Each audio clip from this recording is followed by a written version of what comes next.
Alrighty, this is when the real season starts. Port Adelaide, Saturday night, 85,000 at the MCG. Let's get into this match preview. I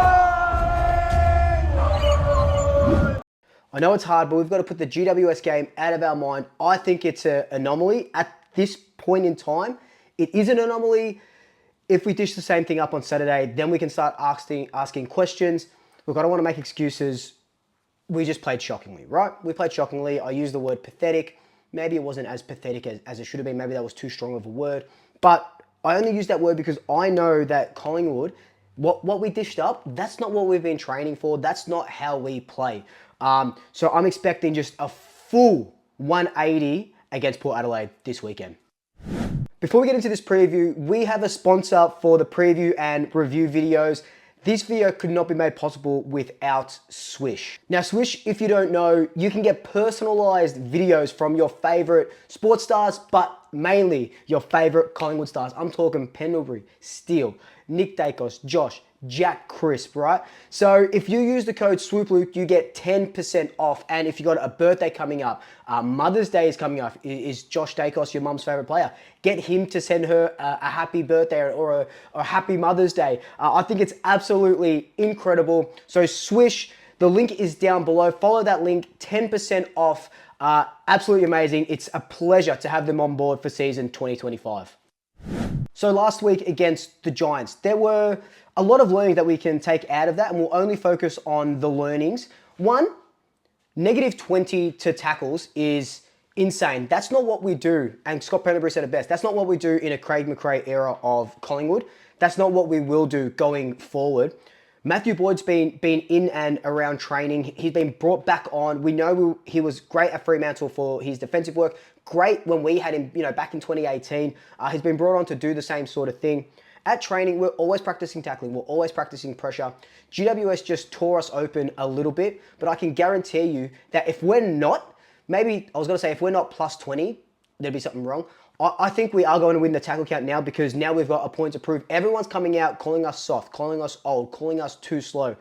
That stings. That will sting every single player. That will sting Craig McRae. That will sting Matthew Boyd because that's his domain, right? That's what he's doing. That's his little baby. That's his egg.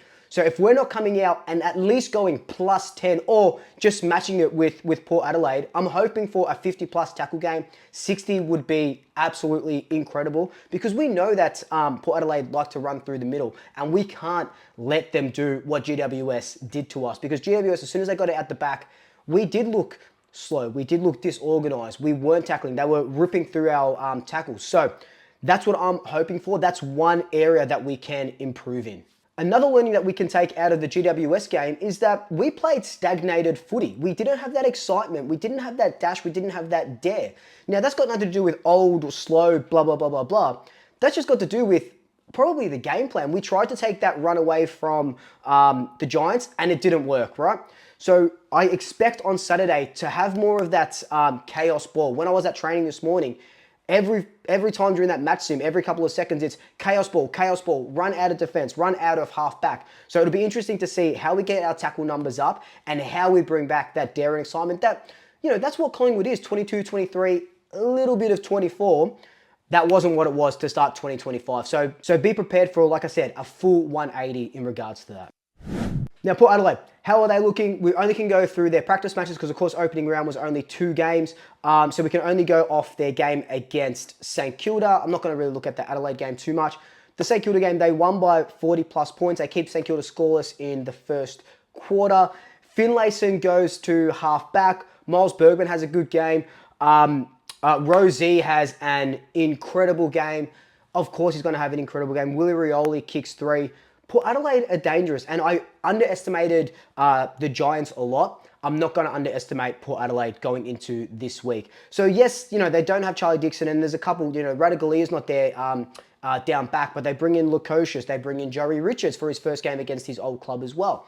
So I think that with Port Adelaide, like I said, they like to run up the middle. They love that. And when you have such good midfielders and guys streaming off that half back line, albeit with no Dan Houston now, they're going to look at GWS and see how they tore us apart, and they're going to want to replicate it. I guarantee you 17 other clubs are going to or well, 16, because GWS were this other 17. They're going to want to replicate exactly what the Giants did. Get out the back, get on that counter attack. And that's what I said with that Giants game. I said that once they get out the back, you know, it's going to be a counter-attacking game, and it's who fumbles less. And GWS was so clean. They were so bloody clean.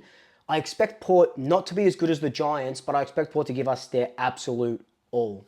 So Port don't have the luxury of Zach Butters, which kind of helps us because he is one of the best midfielders in the game. So that doesn't help.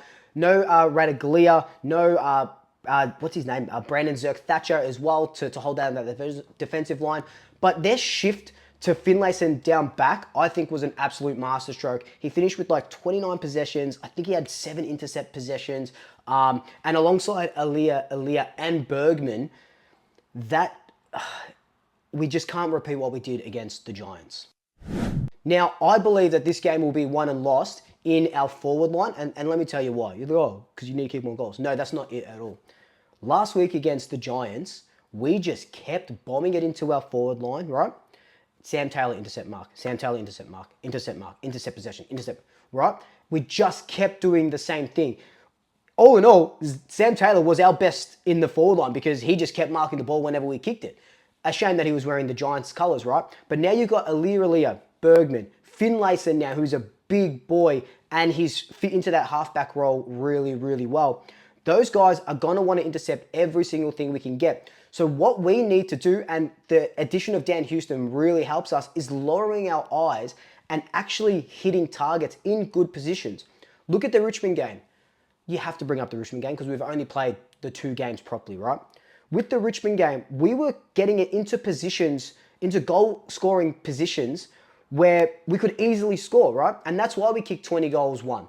When you look at the GWS game as a flip side, because we're bombing it long, because we're taking shots from angles, we're taking shots from outside 50, you decrease your expected goal tally. And that's why we're sort of missing and we're under pressure. The Giants did very well to pressure our forwards. So that's going to be a big thing. Insanity is doing the same thing over and over and over again and expecting a different result.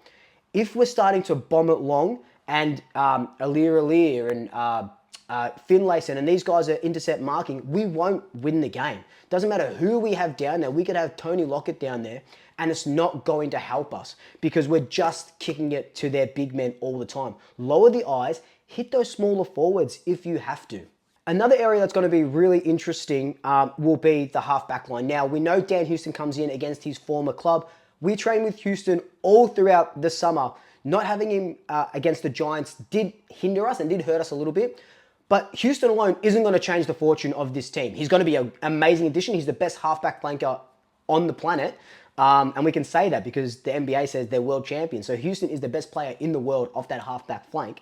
And you know, it's going to free up Josh Dacos a lot. It's going to free up Isaac Quain, or not so much, you know, Reef and Darcy and stuff, but it's going to free up those players. And Dan Houston, he can rocket that ball inside 50. So it's going to help us get those inside 50s that actually matter when he's streaming through the middle. Hopefully he kicks a nice goal from 55 out at the MCG when there's 90,000 Collingwood fans, you know, screaming and shouting. That would be beautiful. But what I don't want to happen is I don't want to put all of this pressure onto Dan Houston saying, oh, once Dan Houston is back, we're going to be amazing. We were just waiting for Houston. That's going to be too much pressure. So I expect the world of him, but I don't want to put all of that sort of pressure on him because Josh Dacos, he had a good game. We know that in the second quarter, he sort of rolled his ankle or sprained his ankle, but kept playing. So it's going to really help him out. It's going to really help Isaac Quaynor out. He's just going to be an amazing addition. And if you see him at training, like you've been seeing through my videos, you know that he is really important to our team structure. Now, ins and outs. We know that Will Hoskin-Elliott isn't playing. He's done something to his lower back. He's out for 3 or 4 weeks. So the force changes Will Hoskin-Elliott out and Dan Houston in. That makes sense. Will there be any other players sort of coming in, coming out? Jeremy Howe and Josh Dacos trained well, really well, according to Craig McRae. They did enough. Jeremy Howe did look hobbly a little bit. I don't really know if he's going to play or not. For going what Craig McRae said at the presser, it sounds like he will play. Josh Dacos will be a test on Friday to see if he does get up. But from what I saw at training, he's going to definitely play. Something else that I saw at training was Lockie Sullivan had a really good game. He was named as an emergency. Did Ned Long do enough when he came on during that third quarter to warrant another selection, or do we put someone like Lockie Sullivan through? I know Sullivan hasn't got that speed through the middle that we would kind of need, but you can, if you're wanting that speed through the middle, just chuck Bo McCreary in the middle. Do something a little bit different if you want that speed, or chuck Maynard for that pressure, because that's where it all starts, right? And that's where we were exposed a lot during the GWS game, was in the middle, and they were just bursting through contests and bursting through players. So, we definitely need that speed. Lockie Sullivan probably doesn't bring that, but Ned Long doesn't either. I dare say that Ed Allen gets another full game because I do like what he did, and I still think that Reef will play as a halfback. Like I said earlier, he needs 5 or 6 rounds against proper opposition to see, how he goes about it and if he's up to it. The other big question is Mason Cox. Does Mason Cox come in? If he comes in, who comes out? So he is available for selection, Coxie. It's hard, right? I don't want to drop Membry, because that's probably the only person that you can drop. You're not going to drop McStay, and you're not going to drop Myerchev, right?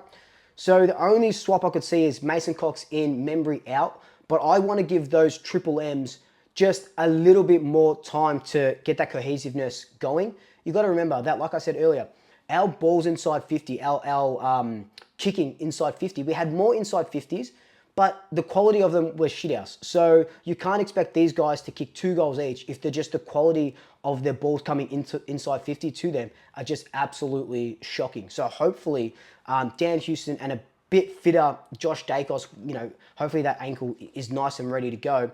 That sort of helps going through. Opposition views and who better to give their take on Port Adelaide and how the game is going to go for them than the pair. Hello, Swoopers. It's very nice to be back on the channel, so thank you very much, Luke, for having me. Obviously, Port Adelaide, Collingwood, round 1, we've got a lot of history here, don't we? And whilst every fan has a different opinion on this week, and you guys obviously had a pretty poor performance against the Giants, which I hope you bring the same form this weekend. It's going to be a very tight contest. It's going to be hot on Saturday night. Big game, the Dan Houston Cup. I believe Port Adelaide have an edge that you guys won't be able to cover, and I think that's just our dynamic forward line, the pace there. It's obviously Joe Richards coming back against the old foe, so we're definitely looking out for him. Jeremy Finlayson down back is going to be a point of difference as well. I'm very wary of Dan Houston coming in. I'm very wary of Nick Dacos cramping up in the third quarter. Don't you think I wasn't watching? But I hope it's a good game. I'm looking forward to it. And Port will win by 11 points. I'm so sorry to break some of the hearts of you Pies fans, but all the very best, good luck, and don't do too well, okay? Big call and predictions. Now, my big call and a big watch is Nick Dacos. There's been so much made out of his cramping. He didn't have a good game. He was tagged really hard, but then in his presser, Craig McRae comes out and says his running was absolutely elite and no one in the competition can match it. Now, that's good. That's probably why he cramped up. The humidity probably didn't help either. But, Kane's saying he was in the US.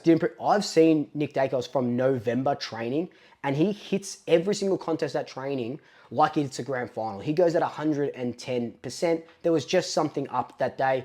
It didn't look good, no, that he was cramping during the third quarter. I understand that. But he's a very proud guy. I dare say he's going to have 35 and hopefully kick 2. Could you just imagine Nick kicking the opener? And that will just do well for his spirits. Do Port put a soft or a hard tag on him like Toby Bedford? I don't really know if Port have a sort of guy that will tag like that. But I dare say whoever's sort of on Nick is going to watch out, because Nick will absolutely run you into circles.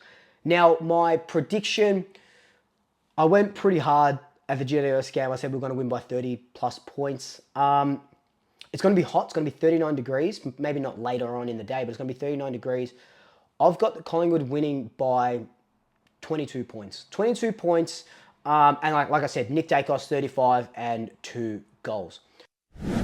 But they're just my thoughts on the game, my preview before the huge game on Saturday night. Guys, if you're still watching, I love you for one. Be sure to get the merch, the tops, the hats. These are selling out really fast. I don't think I'll be making a run of these ones again for a little while. So make sure you get them. The link is down below. Thank you, Swish, for sponsoring these videos. And until then, like, comment, subscribe, tell your family, tell your friends, tell your pets. And until next time, double shackers. I'll swoop you later.